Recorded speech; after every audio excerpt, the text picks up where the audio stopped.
Hello, and welcome back to another episode of Let's Play Civilization 6, Deity. This is episode 3 of our attempt to win with Australia. And things are looking good after our last episode. We decided to make peace with Zulu after taking his capital.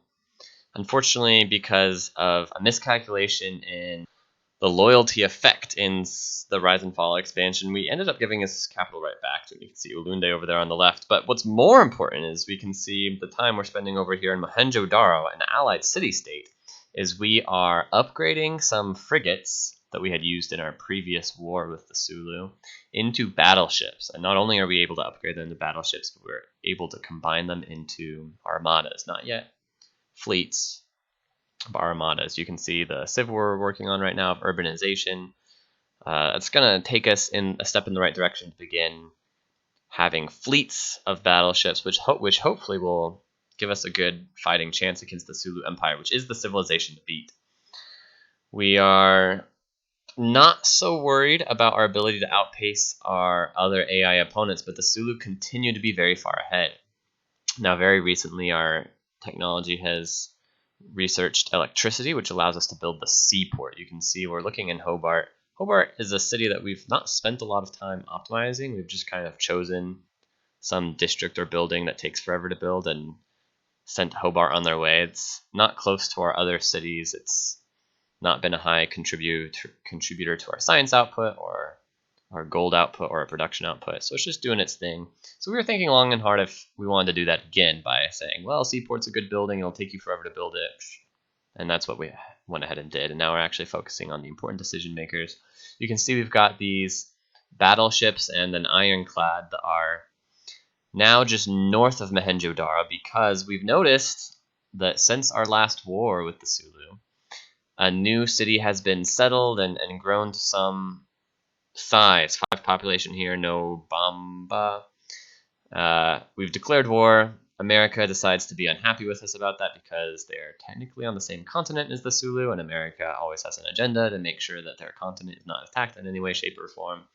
But we'll see if America goes so far as to denounce us and declare war with us. Last time we went to war with the Zulu, we did face a war against 2 other civilizations also, Mapuche and Spain, because we had taken Geneva. And they declared an emergency because of that. We'll see if America develops enough grievance with our war with Zulu to do something similar.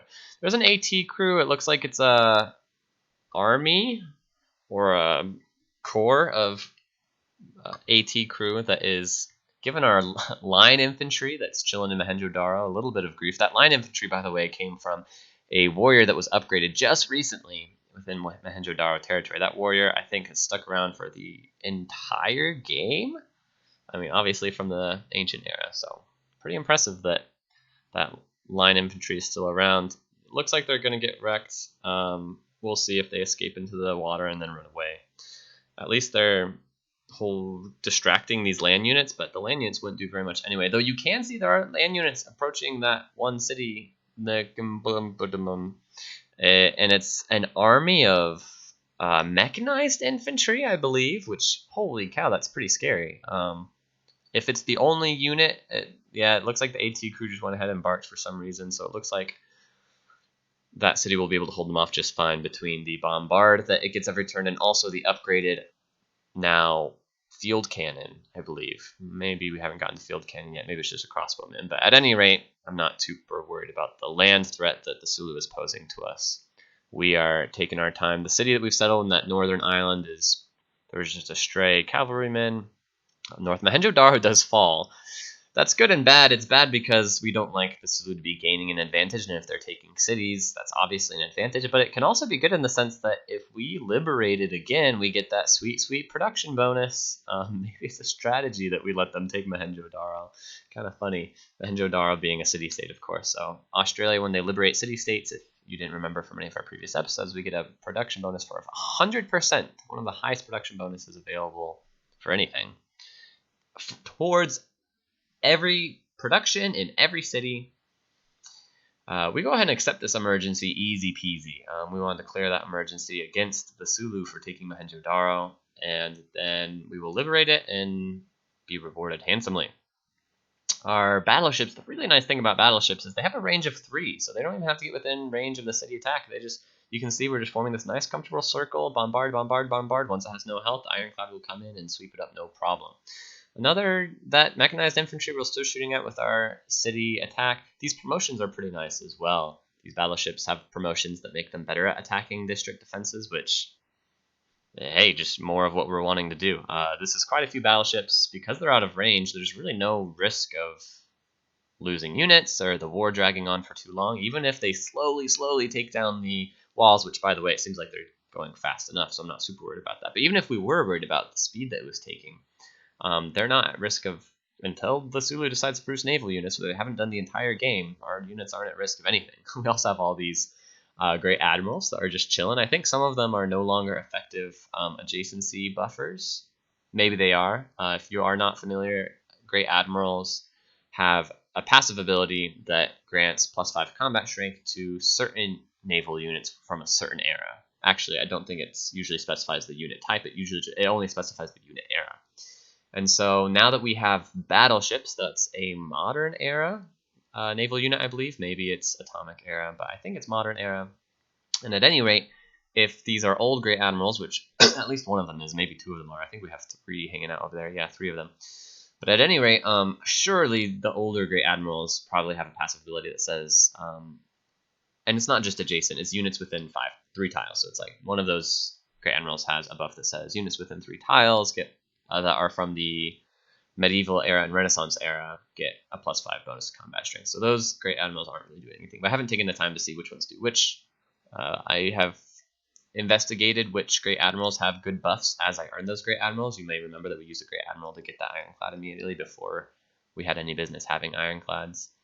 We're moving our units in now, ready to take the city because there are no more walls on the city, and our units moving closer mean we can attack the land units that are surrounding the city, so that way they can't take the city back immediately, which is something we do want to be careful to do. You see there's a settler that is being accompanied by the mechanized infantry around this city of Nobamba, but I don't know where that settler thinks it was going. There's pretty much nowhere left to settle on this little island. It might be thinking it might run up to that island to the north, which would be unfortunate indeed if they decide to do that, because we like the fact that we have that island to ourselves. We don't have to worry about any enemy presence there. There's a barbarian encampment up there, but there's no AI military presence on that small island to the north. So hopefully that settler doesn't turn loose. I don't know how they would with our navy blockading. You can see that city is ours. It's got a small population, but hey, a population is a population. We'll go ahead and just take that city for ourselves. No need to burn it down. It's close enough to our cities that we don't have any loyalty issues with that.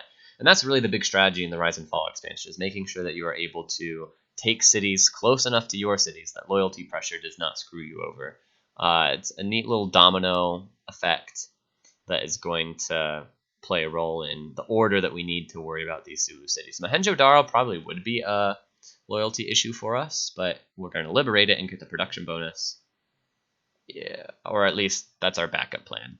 It is obviously nice to take cities for yourself, even if they are city-states. The 100% production bonus for 10 turns from Australia is probably not as significant as taking a new city for yourself, at least this early in the game. I say early in the game. I know we're getting towards the end game in the modern/atomic era, but it's still probably early enough that an entire free city is often better than the plus 100% production for 10 turns. Though, if you look at the tiles surrounding Mohenjo-Daro, it's actually not got a lot to offer as far as resources. So, if we're thinking critically, Mohenjo-Daro is probably always best to liberate, even if it is relatively in the early game. Those mines can do some work, but all the desert tiles just are meh. It's not going to get to be a very big city. So much better as a city-state liberation. Plus, that is what the emergency is about, is liberating a city-state. So, on top of the fact that we have an emergency that's going to reward us for completing the condition of the emergency of liberating and freeing Mohenjo-Daro, that would be good. We get a little era score there from growing our population significantly. We don't really pay that much attention to era score at this point, as long as we're just prioritizing the things that are already important to our win condition, which is ultimately going to be a science victory, then the era score will come. I don't think we've had to face a single Dark Age this entire attempt. Maybe we faced a Dark Age earlier on. I don't remember exactly. We've got a builder up north that's going to help make that new city that we settled just be a little bit more valuable rather than just a staging point. And maybe it'll actually become a viable city to actually contribute to our science per turn, which is ultimately our win conditions. We've got to make sure we have sufficiently high science per turn. Ooh, that's not good. there are some Zulu aircraft. There is good news. The fact that we upgrade these to battleships and then also combine them into armadas means that the Zulu aircraft that just attacked that battleship you see that just ran away to the north, the battleship didn't die. So the armada of battleships is totally fine, and that's going to be ultimately very good for us. That our battleships are able to survive a single attack of Zulu Air Force. Air Force is the reason that we had to declare peace after capturing the Zulu capital last game. On top of the fact that we didn't, we didn't have strong enough units to handle the Air Force, and now we kind of do. Obviously, look, there's a fighter Mohenjo-Daro. One of our battleships has gotten a little bit weak, so it's a little scary because even with the range of 3 that the battleships have, even if we're outside the range of the city attack, we are not outside of the range of Air Force strikes, which are between 6 and 15 tiles of range. 15, of course, being the range of the stealth bomber, which is really far down the tech tree, so probably not a technology that the Zulu have at this point, but still, it's just in general, you know that you need to count out a certain distance away from the enemy units. And in this case, the safe distance is 6, which is not a safe enough distance for us to be able to, it's not a close enough distance for us to be able to attack the city as well, a range of 3 on the battleship. So we just have to suffer the fact that their aircraft get to attack us sometimes, but as long as most of our battleships survive, and there's that city that's up to the north. Here comes in the significance of having settled that city up there. Even though Mohenjo-Daro was our ally before, now that Mohenjo-Daro has been captured, the only way that we can go and heal is to run up to that city to the north and then heal our battleships up, which they will do periodically and then cycle back in as the ones that are in the combat take a little bit of damage from that fighter, but they should be fine. There's also an upgrade on the battleship experience upgrade tree that makes them have a greater defense against airstrikes, so that's going to be a highly sought after upgrade, as well as the one that improves our attack on district defenses. Now we're seeing a lot bigger threat coming to our city in Nomjongan. Oh my goodness, that is scary indeed. Our walls are still above 50%, but our health has dropped dramatically. Yeah, we're going to buy a unit in there, another field cannon, back up our previous field cannon that's allowed to attack twice, and see if we can hold off this onslaught. Holy cow, I wish we had maybe taking a little bit more consideration for that earlier. You see we have plenty of gold that we could have bought a unit in there 2, 3, 4 turns ago when we declared war, but I didn't think. I was taking advantage of the fact that the AI was continuing to make silly decisions with the speed at which they attacked our city and tried to capture it. Oh my goodness. Yeah, we lost that city. Nonjundakuka is gone. Our OP field cannon is almost dead. They're going to have to run away. They might die altogether. There's a Zulu artillery over there in the other city. This land attack might really bring our whole run to a screeching halt.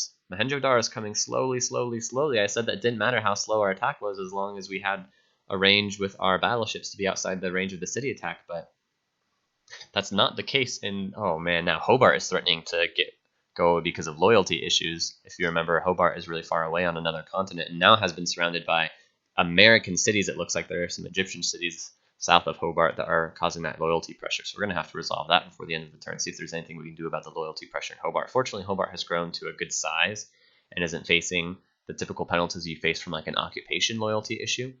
And hopefully if we place a governor in there, and maybe we didn't resolve it this turn, but maybe we'll place a governor over there and change a policy card slot that will allow Hobart to not be at risk of turning anymore. We do have more pressing matters, of course. The Zulu is far more important an opponent and obstacle than worrying about whether or not Hobart stays on our team. Our cities that we still have on this continent are taking their opportunities to shoot the city attack. Here's the good news. The Nombundentsuka city is facing significant loyalty pressure from being close to our big cities, Geneva and Melbourne and Rockhampton and Brisbane. All of those. Oh, Adelaide, not Brisbane. Brisbane. Melbourne is somewhere else. But the point is, our loyalty pressure is significant, and so we will probably take that city back through... Not sure. Here's something we haven't accounted for entirely carefully, is the fact that Mohenjo-Daro, now that it has no life, we do still have to get a melee unit. Oh, it's the Ironclad. The Ironclad, nice, is going to help us out. We're going to wait until the walls are totally down, wait one more turn. We're not in a super big rush to get Mohenjo-Daro back. Here we go, a couple of shots, and then boom, Mohenjo-Daro. It's ours again. You can see there is a loyalty pressure, so of course we're going to liberate it, even if there weren't. We had this conversation before. All the desert tiles make it not a particularly important city to keep this in this middle era game, modern era, just not early enough for a bad city like that to be worth taking in any shape or form. Uh-oh. The loyalty pressure keeps doing what it did before. It's oscillating between being an issue and not being an issue. Hey, we're victors of the emergency. That's very good. You can see, I think we just lost a battleship. Yeah, you can see we did. We lost a battleship from a aircraft that came from the Zulu mainland. Not good at all. But that's okay. We have plenty of battleships, and I think if they move farther to the east as they are doing, as they move in on Milmoa, I'm not sure how to pronounce that city, they will be out of range of the aircraft that are stationed in the mainland of Zulu. Not sure if they'll be able to reposition that aircraft to defend themselves. I think, strictly speaking, they are able to do that, but I don't know if the Zulu will be smart enough to do so. The AI makes some weird decisions with their aircraft very often. When they get aircraft, them having aircraft is a big concern, but just in general. But they'd often, sometimes you just get lucky with their inability to choose wisely as to where those aircraft are going to go. Holy cow, we have all these barbarian units that are attacking Rockhampton. I'm not sure why. I think there was a spy mission that caused unrest, and there's a spy operation that allows you to spawn barbarian units within the enemy territory. I don't know who did that or why. I guess it could have been the Zulu, right? Because you can send spies to go be malicious to your enemy, even if you're the one who is at war with them. You don't have to. Yeah, so it was probably the Zulu, though America has reason to be mad at us also. So unclear whose spy it was, but at any rate, now our cities are trying to defend against the Zulu land units and against all these barbarians, though the barbarians were dispatched pretty quickly. The city range attacks were sufficiently strong. And we'll see if we're able to recapture that one city that has swapped back and forth from hands. I guess it's been twice now. The Zulu settled it, we captured it with loyalty, and now the Zulu have captured it again. It wasn't a crucial city to our strategy, but every city you lose, of course, is a big blow. We have a battleship in Brisbane? No, Adelaide. We have a battleship in Adelaide that's inside the city that's helping defend against the attacks. Our coastal cities are much more defendable because our navy is the strongest type of military that we have. So buying a battleship when you see the threat is coming in is a lot more significant than buying like a field cannon when you see the threat is coming. So hopefully Adelaide is going to defend themselves okay. It looks like they will be. The other nice thing about Adelaide is it is surrounded by a lot of rough terrain, which means it's very slow going for the opponents to come in and actually put an aggressive attack. That Zulu city that our whole circle of battleships is attacking is making good progress. I think a little bit faster than Mohenjo-Daro even. Maybe not faster, maybe the same speed. But at any rate, those walls are coming down. And then that city will be able to swing in our favor, hopefully, which will make up for the fact that the Zulu just took one city for themselves. Hopefully the Zulu don't take another land city for themselves. My battleship that is in that area should be able to do the trick of defense, though. We slowly have some other battleships that are circling around. You can see we have a couple that are actually shooting from the other side of the continent, which is pretty neat. Makes them definitely safe from the aircraft that are in the Zulu mainland. And also it's going to give them a good transition to the next Zulu city, which is just farther down the neck of land. So the positioning is really in our advantage here. I mean, that range of 3 on the battleship really is what it comes down to being the important factor. A range of 3 is a really big deal for a lot of reasons, not just because you get to be outside of the circle from which the city can do their ranged attack, but also just shooting over from the other side of a continent, being able to reach more inland areas, even though you're a naval unit, just lots of reasons that's a big deal. We'll probably wait one more turn until the walls come all the way down. I think a melee unit can take the city when its health is all the way gone, even if there are walls, but I think I actually don't know. This is something I should find out.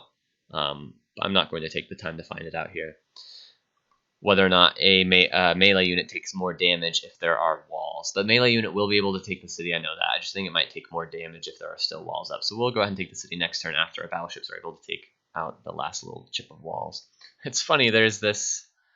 we have an AT crew that's running around here that is going to be our melee unit to help get this city. I don't know what happened to our ironclad. Maybe the ironclad's there and we... Oh, I think the I'm not sure. Maybe the ironclad is still healing up. At any rate, we have an AT crew that we were able to buy in that city that we first captured at the beginning of the war. And they're going to be able to run in and take, hopefully. There are some land units that... Oh, helicopter, for example, that might be a big stressor. You can see our battleships are actually going to be able to attack that helicopter. Yeah, the AT crew is the one that comes and takes this city for ourselves. We're facing actually big loyalty pressure here. That's not good at all. We do have some governors that we can afford to... I'm sure we have a governor somewhere that we can afford to dedicate to hold that position, but I'm not sure if it'll be enough. Hopefully it is. I didn't think loyalty would be an issue if we came in from this direction, but it might be. United States and Spain have some interesting things to say to us. Spain is still friendly with us. The United States is still having denounced us, so it's good that not everyone is denouncing us. That's definitely strong. Oh my goodness, our AT crew just got destroyed. We have to buy another melee unit in Nobumbunduga, whatever that city is up there.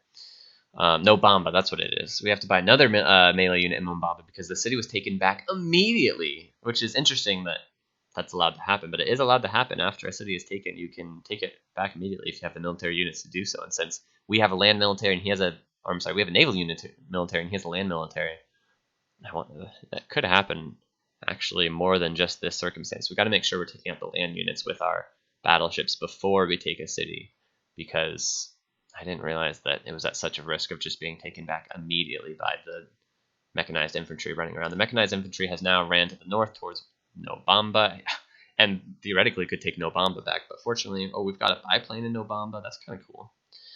And our battleships will also be able to reach that mechanized infantry. You can see they're shooting at it. They're rotating around towards Mohenjo-Daro and saying, not on our watch, mechanized infantry. You can see we got a great scientist, I think that's going to be able to run around and find us. Yeah, it's the one where you get a bunch of upfront science for choosing, a submarine that was uncovered by approaching our battleship too closely. I was going to say, the scientist, great scientist that gets plus 200 science per rainforest tile, and so he's going to run somewhere with a bunch of rainforest tiles down here in Adelaide and get a bunch of free science for us. Pretty nice, actually. We just sped up advanced ballistics for that huge kick in science. All right, our mainland cities are going to struggle to find some infrastructure that's useful for them. Some of them are able to produce units, but Sydney, which is really far away, is just trying to find something useful to build. It's going to go ahead and build a sewer, just get more housing, and ultimately, when we research rocketry, Sydney, since it doesn't have very much to do, maybe Sydney will be one of the cities that we stage our moon landing and Mars colony launches from. I don't know what the production is like in City. We'll have to look at it very closely to see which cities have the most optimal production to secure our science victory for us. But in the meantime, cities are either just building some housing for themselves or some units for the war, pretty much depending on how close they are to the war effort. There are some districts that are left to be built in cities like Hobart, which have had slow growth overall. I don't think we're going to worry too much about the additional districts that we can build in some of these cities. We've prioritized the most important districts in most of the cities, namely the science district. We've built a lot of harbors, of course, and I don't think we've built any theater square districts. This is just not a culture one. You can see our culture is at a measly 74 per turn. That's actually way higher than I thought it would be now that I'm glancing up at it, considering the fact that we haven't built a lot of theater square districts, but you just get latent culture from all sorts of things. This was I didn't know that you could do this with the air units, but apparently they're able to just deploy. You see they're deploying this little circle in the middle of our territory. They can deploy themselves to any friendly land territory, I think is the way it works. But I don't know. Can they do land attacks from there? I think they can. I thought typically they had to be housed in an aerodrome or a city center, but apparently not. They're just chilling. And you can see our battleships with that 3 range are able to start attacking this next city. The loyalty per turn pressure is, you can see it's still flashing a little bit in the city that we just captured. But hopefully as soon as we take this last Zulu city, which we hope that we do quickly, that loyalty pressure won't be a problem anymore, and we'll just speed on. You can see the Zulu city that they captured from us with their land units has now become a free city. And it's going to flip into our favor pretty soon. So a lot of back and forth. The Zulu is pitting up a fight for sure. This is not an easy battle at all. But the good news is we still have all the advantages we need to keep working. We have a ton of battleships. They're really not destroying our battleships in any high number or posing any threat that we're really worried about our actual military power to accomplish this. They're just putting some thorns in our side, so to speak. The capturing of a land city, the destroying of a single battleship with an air force from the mainland, the recapturing of a city that we have just captured. Those are the big obstacles that the Zulu have presented to us, and all of those obstacles are answered with basically the same answer: battleships. I guess the land city that was captured is not being solved with battleships. It's just being solved by the nature of the fact that we have enough loyalty pressure. So we didn't really have to do anything to solve that problem. Constructing some builders in some of our cities, seeing if we can find maybe an extra luxury resource to help out the happiness, or otherwise just improve the tiles of these cities that we've been a little bit lazy about improving with builders and such. On top of the fact that I think a lot of these cities are just kind of out of useful buildings and districts to create, and are not feeling a really high pressure need to build more units. Or there are some cities who don't have nearly enough production to build, for example, an armada of battleships in nearly enough time to be worth it. And so like, oh, I guess we can just instead build a builder in a few turns. Kangela getting wrecked slowly. You can see the biplanes were able to attack there, so they don't have to be stationed in a city or aerodrome to attack, just any friendly land territory, or an aircraft carrier, which we don't have yet. Rocketry was just completed, though, and this is huge because now we can take our first steps toward the science victory. The Zulu have taken some steps to the science victory themselves, but if we put forth a concerted effort, I hope that we will be able to succeed. Oh, no. So if you remember how excited I was about the single industrial zone in our capital, Canberra, I was like, we'll have this one industrial zone, and it'll have a bunch of mines around it, and you can see there are a ton of mines around it. The production in that city is so high. But unfortunately, the production in that city, oh my gosh, I can't believe I've made this mistake, but Canberra, as it turns out, as it is a coastal city, does not have a suitable location for a rocket district. What's it called? A spaceport. Spaceports have to be built on flat ground, and while I was excited about all of the hills as being good production contributors to our science projects, man, look at that. There are no... I only glanced over it briefly, but if I do promise you that an investigative look at our capital shows that there is no flat land in the 3 hex circle around our capital, which means there's nowhere to build a spaceport, which means our science victory might be a lot slower than I was anticipating, because our capital surely is one of our highest production cities. We have some other high production cities. It's not like we will never be able to win a science victory within the next 100 turns, but it's gonna maybe be the next 100 turns as opposed to the next 50 turns. Man, that might more than double our win rate, which is unfortunate. You can't get too excited about those hills. From turn 1, I was very excited and thinking, oh, spaceport, and I did not even consider the fact that I did not have a single flat territory to build my spaceport. And more happy news, if we glance around the globe, our cities are able to build useful things. Our war is able to march along against the Zulu. The loyalty is flipping in our favor in the free city that the Zulu took. It actually looks like that city is being attacked. I think, ironically, the Zulu might take it back from the free city. Like, it might not have time to convert from free city to our city through loyalty if the Zulu just take it back militaristically. But then it'll face the same pressure. In fact, it'll face the pressure even worse because it'll continue to have its population dwindled from being attacked by the military, which is kind of funny. Okay, we have the walls and the health of the Zulu city. Kins, I'm not sure, starts with a K. Kangela. That's ready to be captured. We just need to get a melee unit in there. We have this digger that's up north. Oh, and another digger that's... Yeah, this digger is going to get it. Nice. Digger, by the way, is a unique Australian unit. Replaces the modern infantry. It's called a digger. Kind of cool. I don't think it has a particularly useful ability. It can embark and disembark a little bit faster, and then that's it. But it's just like a normal modern infantry unit, and it's pretty good. I mean, good enough to take Kangela, which is... Now you can see the loyalty pressure has finally subsided in Milmbambanga, which is just south of Mohenjo-Daro. And without having to deal with the loyalty issues, this entire continent is now, well, this entire section of the continent that we are sharing with Mapuche.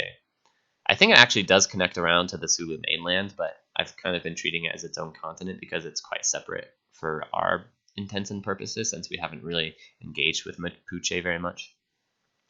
Our entire section of this continent is basically secure, besides that one city that we'll flip with loyalty here pretty soon, that's just south of Rockhampton. We're optimizing some of our policies here, getting ready for some loyalty issues that we will need to resolve. You can see that city was dang close to actually flipping from negative loyalty pressure, and now that we have captured the last Zulu city on this part of the continent, it is our city, but the glance at the loyalty issue of it showed that the loyalty had dwindled to very low amounts, which is crazy. Probably because it lost population twice or 3 times. Once from us capturing it, once from the Zulu capturing it back, and then again from us capturing it back. So that also hurts the ability for your loyalty pressure to subside. Now you can see that in Ulunde there is a spaceport, and that's how. And there are. Oh, nice, we entered the golden era. But I was saying there are Air Force units that are quite the problem. They attacked our Navy and almost killed one of our battleships. It barely survived with just a little bit of health. We're glad that it survived, but we're gonna have to be careful about how close we get to Ulunde. We're not taking Ulunde next. We've learned from our mistake. We're gonna attack Nadwengu, which, if we can't reduce its loyalty pressure, we can at least burn it to the ground, since it is not the original capital of the Zulu. Just moving some governors around, promoting this. This guy's an important guy to promote, and it looks like in Brisbane is where we're going to build our first spaceport. And that particular governor, Pingela, something like that. He makes space race production like twice as good in whichever city he's in. So we're also going to build building a spaceport in Adelaide. So 2 spaceports is, I think, kind of an optimal amount. If you have a really vast civilization with 3 obvious high production cities that have, this is important, that have a location for your spaceport, our capital did not. So if our capital did have room for a spaceport, we probably would all build a spaceport in all 3 of these cities, because there are 3 different Mars colony projects that you need to complete. So if you can do all 3 of them at once, then that speeds up your victory threefold, I guess. Assuming you don't have any other boosts to those projects, which we actually will, because we have a great scientist that's just hanging out in Adelaide, actually, that's going to instantly complete a space race project. That's one of the huge things for a science victory, is actually great scientist points. So you can get, and also great architect? No, what is it? The industrial zone, great person. Great engineer points. Because there are great engineers and great scientists in the late game that immediately complete space race projects. And that's the really big way to gain an advantage in the space race, besides just having really high production cities. You can see some of these battleships have been around for so long that they are almost maxing out their upgrade tree, which is kind of funny. We cannot get all of our units in a safe ring around this particular Zulu city that we're attacking. So some of them are just attacking the encampment district that is next to the city center, while the other ones attack the city center itself. So this city might fall a little bit more slowly, because the ring that we would circle the city around with is not as large as the other ones. Yeah, we got to be more careful about where we put our battleships, because another one was just, I think this time it was attacked and actually killed by a jet fighter in Ulunde. Those fighters, naval units, are really bad. Yeah, we were investigating with the unit over there by Ulunde, but we have to run away because of the potential of aircraft coming and shooting us down. Nadwengu it's fallen though. They've got a great artist there just chilling. I think the great artist just transports to another city when you capture the city. These water tiles you see, very strong. And you can see exactly what I suggested has happened. The Zulu took back the city that they captured from us, that rebelled from them. And now they've captured it again, and it rebelled once more. So kind of silly. It's a good thing it was not a crucial city to our win condition like Adelaide or Brisbane, who are currently building our spaceports. We'll just go ahead and have this. I think that's a submarine that's out there in the water by itself. It'll just go, I guess, clear some of this last map visibility over in the deep, empty ocean. Doesn't really have anything else to do. A range of 2 means that it can't get close enough to the city without just getting completely obliterated. So we built a single submarine, I think, thinking that it might be a useful supplement, but it really will not be. It's just going to be battleship city up in here. And then we will need a single naval unit, or melee unit rather. It doesn't have to be a naval unit. I don't see our ironclad anymore. I think it did get destroyed a little bit earlier. We're going to have to find some melee unit that's able to take the city. I don't think planes count as melee units, though. we might give it a try. Settling a second city up here, mostly just for kicks and giggles. I don't think it's really going to contribute to our win condition. Just a little bit more science per turn will be nice. We still don't have all of the science technologies research that we need to win the game. So on top of needing high production dedicated in Brisbane and Adelaide for the next several turns, we also still need to get that science per turn up and keep crunching towards nanotechnologies and things of that sort to get the Mars colony stuff all launched. Having recently looked at the Zulu win condition, they have not made progress on their science win condition. They started it. They have that rock spaceport. We were a little bit worried about it early on. They've researched a lot more things than us, but they continue to drag their feet on completing the appropriate projects to win the game through science.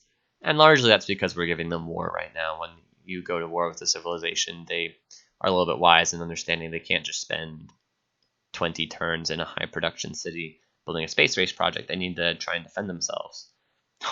Though the Zulu's not doing a great job at defending himself. No Dwengu is going down. Our digger is going to go ahead and clear our barbarian encampment that's on this little island up here where we've settled a second small city. Might as well. Don't have anything else for the digger to do, although that digger might be needed down south. I mean, obviously he won't get there in time. It'll just be faster to purchase a digger. We have so much gold, almost 6,000 still in our treasury. But at any rate, we might need a digger to capture this Zulu city that is now out of health, or just about. Do we have a...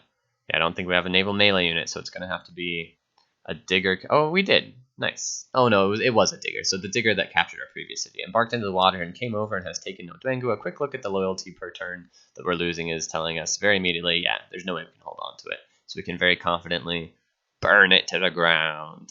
We do take a big warmonger penalty, but look at that. Just clear grassland. Wild. City just doesn't exist anymore. And that's going to be the nail in the coffin, actually. I have some obstacles to overcome in making sure that my cities that are working on space race projects are able to do so effectively, and that our science per turn is going to stay high enough that we can get the correct technologies. But it does look like with that big... Oh, man. Look at all of the land that they lost. It was a huge city. It had like 15 plus population. Insane. There's no way the Zulu can win from here. And the other cities, the other civilizations rather, I just think they're too far behind.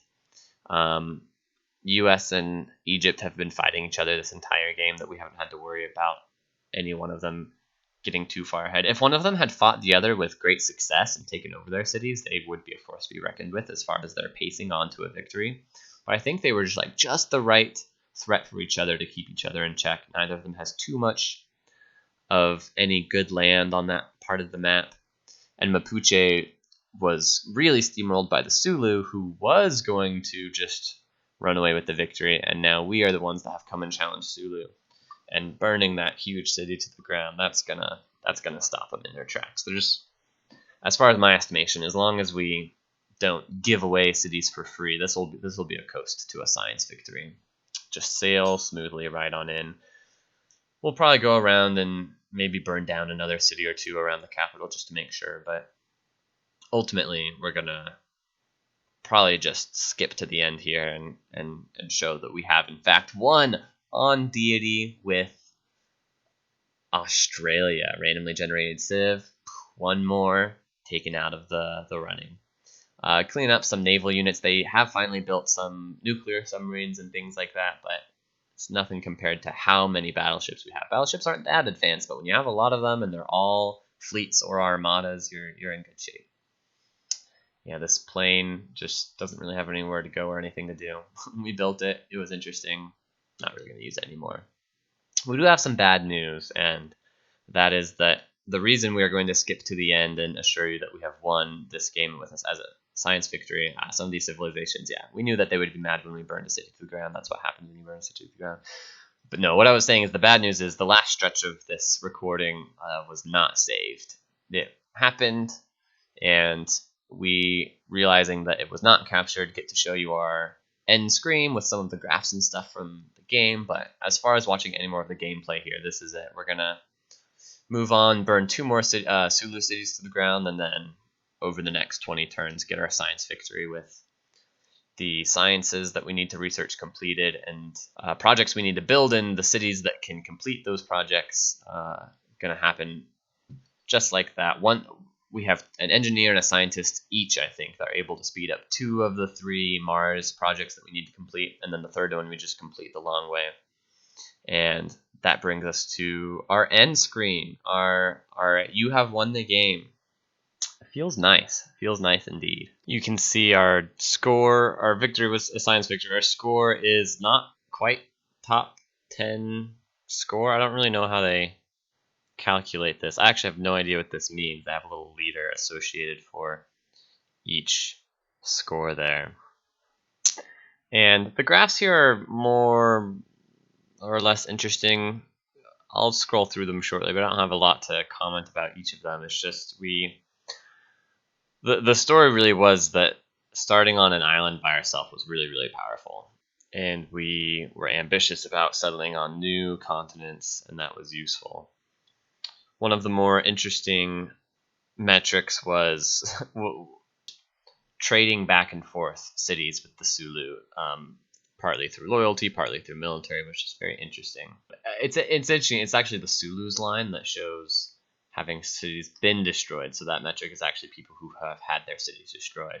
No one else had cities destroyed except the Zulu, because nobody else was brutal enough to do it except for me, and I'd only burned down Zulu cities. It wasn't about intentionally being brutal. It's just the fact that loyalty pressure really dictated that decision making. A victory that didn't really feel like it had much to do with Australia's strengths. Their bonuses were useful, but it was mostly by virtue of picking the right fights at the right times, and really using the naval combat advantage against land-based militaries. It definitely could have gone the other way if the AI had just made the arbitrary decision to build navies, or had a better ability to use Air Force defenses. I don't think we really abused a weakness in the AI so much as we got lucky with their choice to not be naval. I wouldn't say their poor choice of Air Force was really a big advantage for us, because they did in fact have an Air Force that stalled us and dictated how we had to play around it. We simply just played around it. So I think it was interesting decision making in consequence of the AI having Air Force.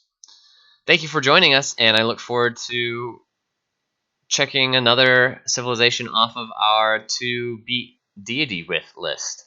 We get to move on to Gathering Storm. Feels good. Join us when we do our Gathering Storm with whichever civilization we roll next time.